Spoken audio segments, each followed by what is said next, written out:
skippy on your frames. So as soon as you go 16 GB, you're going to be fine on that one. Dragon's Dogma, again, that one, I did get it going on 8 GB, but 16 GB is going to be better. Formula 1, actually haven't tested it. 8 GB I got in game, but couldn't get to actually playing the game without glitches. So hopefully the 16 GB's fixed. I haven't actually had time to check that one. Now Falling Skies, 8 GB's fine. Far Cry 2, you can get it going on 8 GB with the occasional frame stutter. 16 GB, all that frame stutter's gone. So much better with 16 GB. Far Cry 3, well, I get in game and that, but it's just too much stutter with 8 GB or 16. So on the low end, maybe you could go 32 GB. You might be able to get it going without having to worry about external graphics cards, etc. Jump to 32 GB, it might be just what it needs. Fear Project Origin, you can get it going on 8 GB or 16. Gran Turismo 5, you're going to want 16 GB. Haze, yeah, it went on 8 GB with, what do you call it, occasional freeze up when it hit the blur, slow motion blur when you get adrenaline shot. So on 16 GB, all issues are gone. It runs perfect. Just Cause 2, 8 GB, you can get it going. But with 16 GB, 100% smooth. Legendary, you want 16 GB, you can get it running on 8, but it will be glitchy. And that's with all these settings. All these settings I'm going to give you is going to be for 8 or 16 or 32, whatever. And not only that's a good starting point even for people with external graphics cards.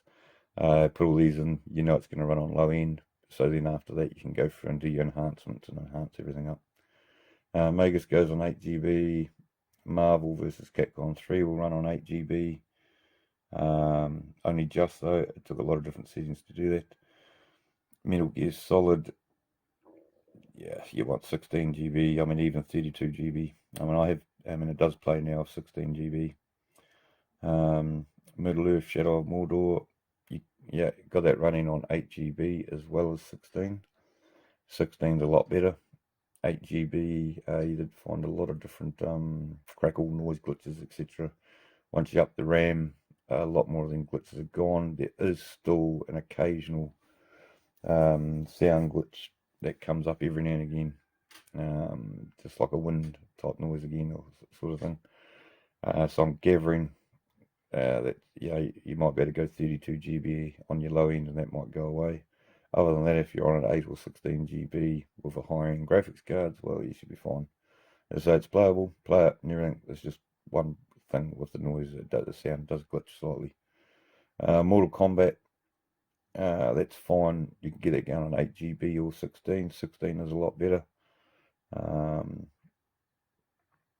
Now, Oblivion, which is Elder Scrolls Oblivion. Excuse me.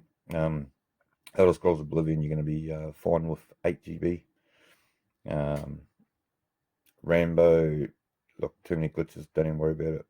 Red Dead Redemption, of course, yeah, I got in game, got to play on 8 GB, but continual frame freezing, unplayable like that. It just won't be an enjoyable thing. Now with 16 GB, it has improved it.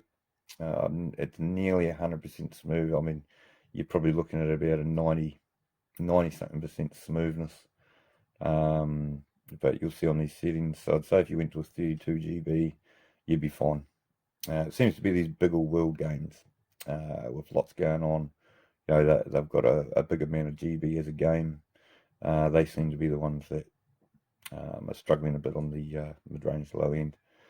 But as I say, if you've got a small amount of RAM and you've got higher external graphics cards, you'll be fine. But on the low end, if you go 32 GB, that should fix that. But I'll give you the settings on this. This week it is going on 8 GB and it is playable. Just yeah, you'll see what I mean anyway. I mean it is playable. It's just a couple of glitches. Well, not really glitches, more the frames actually not bad. It's just a very occasional slow that'll kick in. Now, Elder Scrolls Skyrim, yeah, I got it going on 8 GB, but it was glitchy. So now 16 GB, it is now playable. If you go 32 GB, I'd say it'd be absolutely perfect. You wouldn't have to worry about a lot of different settings I've put on play and to downplay it so we can actually get in. The Vampire Rain Altered Species, 8 GB it will work on, but 16 GB is going to be better. So hopefully it's given you your game list. I'm just going to start going through each one of these. Did we go through Assassin's Creed before? Crikey, I can't remember now. We've gone through so much already. Right, let's see. I'll just do this again just in case we didn't. As I say, I'm just going to go through these pretty quickly, and you can just pause where you need to, because we've still got about another 20 minutes to go to get through all this probably. Oh shit.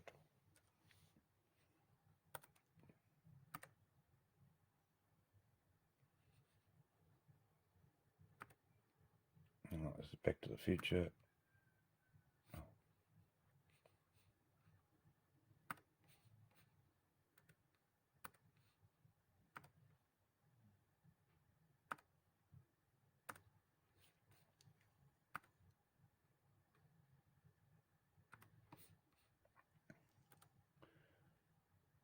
Batman Arkham Asylum.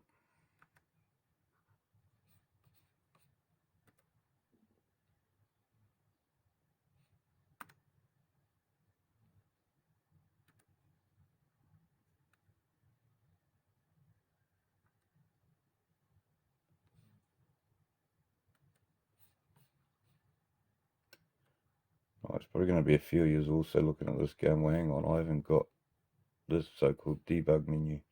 But at the end of this video, I will show you how to get the debug menu.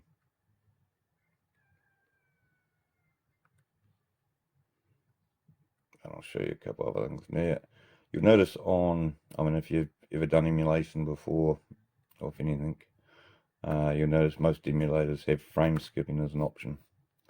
And with rpcs3, there'd probably be a lot of you out there with tuning, you think, oh, if I could only just frame skip, this would run. It just needs one frame skip. But to be honest, there is an option for frame skipping, but I can see why it's not here in these options, because to tell you the truth, it doesn't benefit with rpcs3. Every game I've tried frame skipping on, it actually makes the game where you actually see the frame skipping. So beforehand, when you might have had frames being slow and being jittery, you put frame skipping on and it'll still be jittery. I mean, you get through the game, it'll load up everything, but it'll be ultra jittery. So I can understand why they didn't put a frame skip on, but I will show you where that is in case you think, oh no, I've got a game that will work on frame skip. But telling you now, my experience with it, frame skipping is not a very good option for this emulator. And for your games, it just doesn't seem to work on. It doesn't seem to work on this.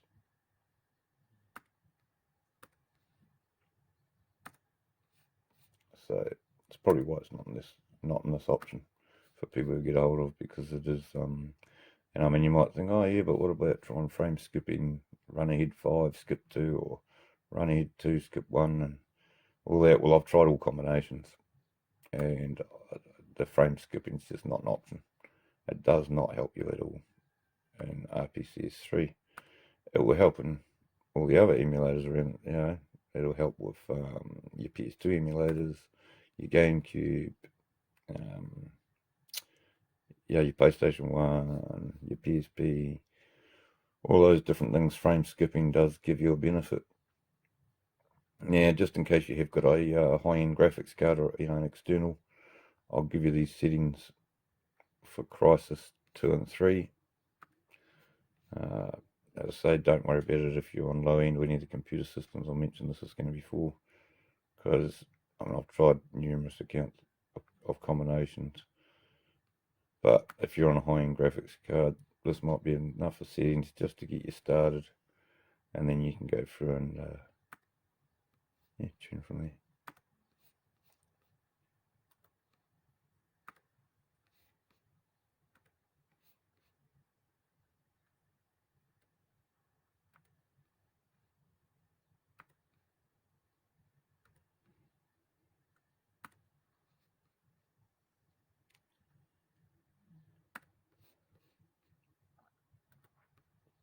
As I say, I've spent about 4 to 6 hours a day for the last year trying to work out different ones on 8 GB and 60, see which ones work. So it's going to save you a lot of hassle and a lot of hours and hours and hours of working out.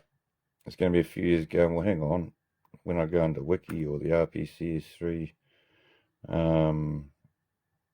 the settings they give us for these games are completely different.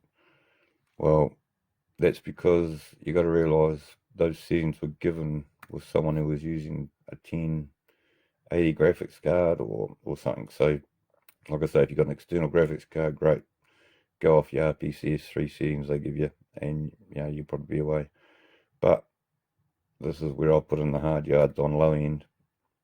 So hopefully this helps a whole heap of you out there with your mid-range to low-end computers with inbuilt graphics to start enjoying a bit of rpcs3. Put some of your games collections on here. Number one, you don't have to worry about CDs getting scratched. You can keep them up in your collection.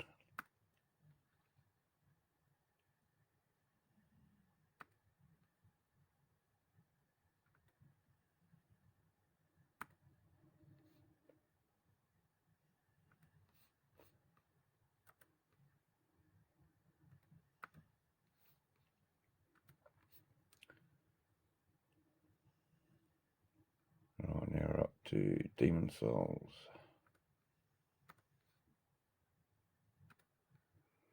As I say, I am going through these fast, but like you just got to pause where you need to because there's just so much to get through. I'm trying to make this video as short as I can because we've had to cover so much in it.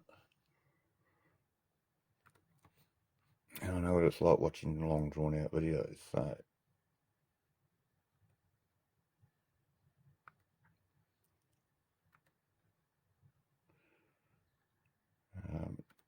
there's been countless hours of tuning to try and get these right. Some of these games I've spent over 40 hours just going through every combination of setting. Well, not just some of them, but a majority of them. There's probably only about half of these where I would achieve getting them going after 10 to 20 hours of work on them. But the other half, they've taken, well, at least a third of them anyway. It's taken me over 40 hours of different combinations of tuning. As you can see, going through the list, I mean, if you're not new to rpcs3, you're looking at all these. Yes, there's a mammoth amount of combinations you can go for. As I say, just if you follow these ones I've got here, you should be pretty good for your low to mid range. As I say, any of these games that you do have issues with these, I'll show you a couple of settings you can use to try and tweak it yourself if it's not quite right for your system. But you should be pretty good.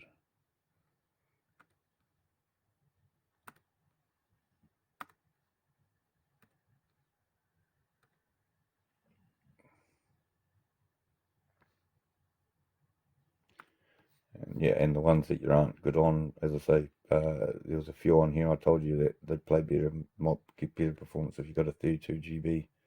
Or if you got 32 GB, if you're someone out there who's actually got 32 GB in your low end or mid range,